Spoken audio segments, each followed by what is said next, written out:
Welcome to the New Process Podcast. Learn all the tools, methods, and best practices combined with people, emotions, and a human-centric mindset to rethink your process and push it to the next level. And here is your host, Mirko Kloppenberg. Yeah, welcome to episode 14 of the New Process Podcast. And after 4 episodes with interview guests, it's now time for another solo show. But this time, I will not only share my own experiences, I'm bringing the experiences of the whole New Process community with me. So today I would like to share with you 14 top tips for process modelers from experts of the New Process community. So let's dive right into it. And now, let's start to rethink processes. Actually, I can't remember how many hours I've been working as a process modeler throughout my whole career, but especially in the beginning, I've been working as a process modeler for more than 2 years, just sitting together nearly every day, mapping processes, 3 hours in the morning, 3 hours in the afternoon, sitting together with the people, the real experts, asking questions all the time to understand how they are actually doing their processes and to put that into a tool to map the processes in a way that the employees afterwards can really understand how this process should be executed. So that was such a fun job, and still today I'm doing a lot of process modeler trainings. I'm doing coaching for process modelers or even process modeling myself. And I really enjoyed this task. And I asked the New Process community for their tips for new process modelers. So for process modelers starting this job, not for new process modelers. Maybe this is also something interesting to define if there is a difference if you're a process modeler or a new process modeler. Okay, just kidding. But today we are talking about the tips for process modelers. I already tried to bring the different tips and tricks into a logical order. So we're going to start with the topic of purpose in the beginning. And for sure, I'm going to introduce the experts, and you'll find all the links to their LinkedIn profiles, for example, in the show notes as well. So here are the 14 top expert tips for process modelers. And tip number 1 comes from Andreas Richter. He's building systems that help complex organizations to do right things right. And his advice is to think about the purpose of the process. And yeah, this is exactly what I also recommend doing in the beginning of the new process life cycle to define the process purpose. So Andreas here perfectly addresses the beginning of the new process life cycle to think about the purpose first. Thanks, Andreas, for your advice. The second advice comes from Kevin Tan. He describes himself as a thought leader in business process modeling, a speaker and a stand-up comedian. And I really love his LinkedIn posts on process modeling. So there he's sharing a lot of ideas on how to map processes in BPMN 2.0 or even UPN in a way which is simple, insightful, and engaging. And I really like how he maps processes in a visually balanced way. So if you're looking for good examples on how to map processes with regards to optical aspects as well, then you should definitely visit Kevin's LinkedIn profile. And here comes his tip number 2, which is determine the why of the process first. Don't rush to model the what of the process. Yeah, I think that adds to what Andreas already said, to think about the purpose first and don't rush to model the what of the process. Make sure that you really know why you have this process here. What is it for in the beginning? So thank you, Kevin, for this tip as well. And finally, there's a third tip on process purpose and the why coming from Emil Kelly. I already translated his LinkedIn slogan into English because my Dutch is not the best. And I would love to pronounce it the right way, but I prefer to go with the English version. There he writes, process management without nonsense. And you can find more on processie.nl, which is his webpage where he is sharing his ideas on process management with using these nice yellow sticky notes. So maybe you already saw that on LinkedIn as well. So his tip for new process modelers is don't do it if you don't know why a process model could help you solve your problems. And that sums up what we already heard in tip number 1 and tip number 2. Just don't do it if you don't know why a process model could help you solve your problems. And this also extends to the benefit of process modeling. So if you don't know how this helps to solve your problems, then it would be better not doing it. And that's great. Always to question not only the why of the process itself, but also the why of process modeling here in this example. So Emil, thank you as well for your tip for process modelers. That's great. Tip number 4 comes from Richard Nagel. He's working for Sky New Zealand, and he is pushing continuous improvement through business process management. And his tip is keep it simple. Yeah, and I can really support this advice because don't make it too complicated. Yeah. When mapping processes, take out all the complexity and try to make it as easy as possible to understand the process. And don't overdo it with thinking about how mapping processes. Just keep it simple. And I know that's not easy. So, Richard, thank you very much for your advice. Tip number 5 and also tip number 6 and 7 are coming from Peter Klein. He works as business process analyst at Boon Edam, which is a company from the Netherlands. And his first advice, so tip number 5 is make the model in a way the user understands the model. So it encourages them to use it. And that supports what Richard already said, keep it simple. So when mapping the processes, always think about how to map it that the user really understands the model. So that's easy to read, easy to understand, and that the user, the employee, which is looking into the processes to understand how to execute a process, for example, can actually work according to the process documentation. Great, Peter. Thanks for this tip. And this already leads us to tip number 6, also from Peter. The tip number 6 is use the space to visually balance the model so it doesn't become a mess of lines and blocks all over the place. Yeah, I really love this. And I'm talking a lot about aesthetic minimum requirements in my trainings as well. So make the model look nice, use the space, center the content of the model, align the objects, and make the connections between the activities look nice. That's very important for aesthetic minimum requirements, I would say. So thank you, Peter, for the second advice. And tip number 7, also from Peter, is stick to verb noun when naming activities to keep the model visually balanced and easy to read. From a modeling methodology perspective, this is a really important advice from my point of view. So keep it really simple and just use verb and noun when naming activities. Keep that in mind and always stick to this convention. Great.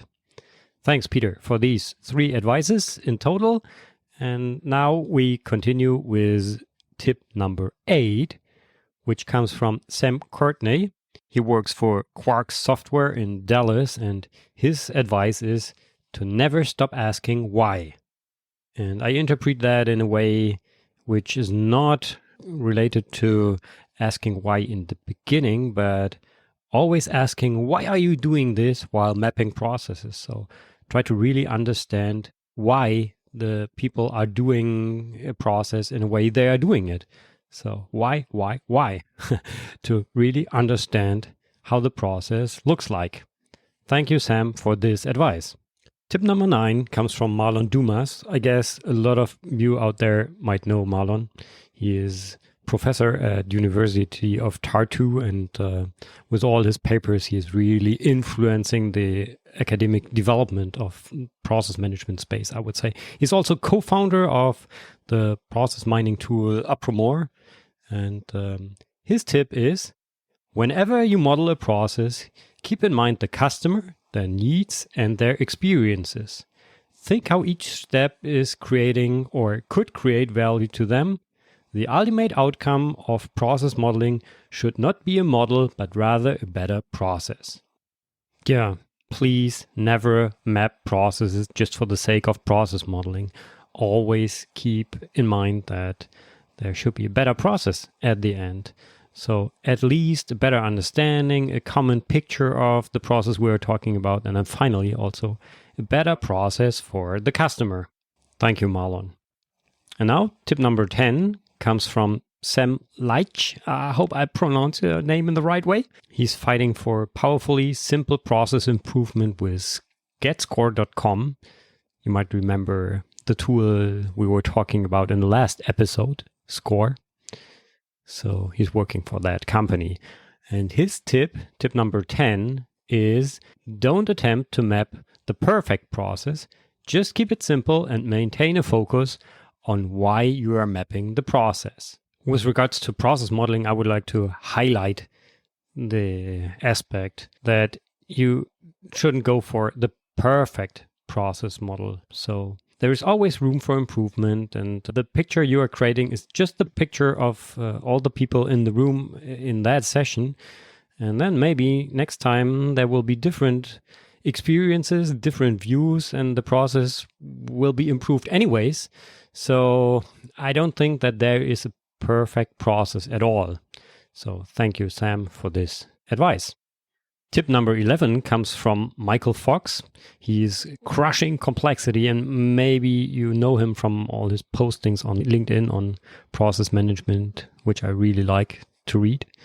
So feel free to follow Michael there as well. So his tip is to give people a chance to use their ears. Yeah, I would even add, give people a chance to use their brains. Give them a little bit time to think about what they just heard, and then ask them and integrate their ideas into the process modeling session. Michael, thank you for this advice. And then tip number 12 is my own advice. This is what I tell all my process modelers at the end of the process modeler training when we are talking about soft skills and how to prepare a process modeling session. I tell them to, and this is tip number 12, always put gummy bears on the table when you start a process modeling session. This might sound a little bit weird, but it's not. In my experience, it especially slows down top-level management people from talking too fast in process modeling sessions. So if there's something on the table which they can eat, this really slows down their speaking, because top management is often quite fast with firing out all their ideas on how process should look like. So this is a way to slow them a little bit down. And if they taste good, it's always good to have some sweets on the table.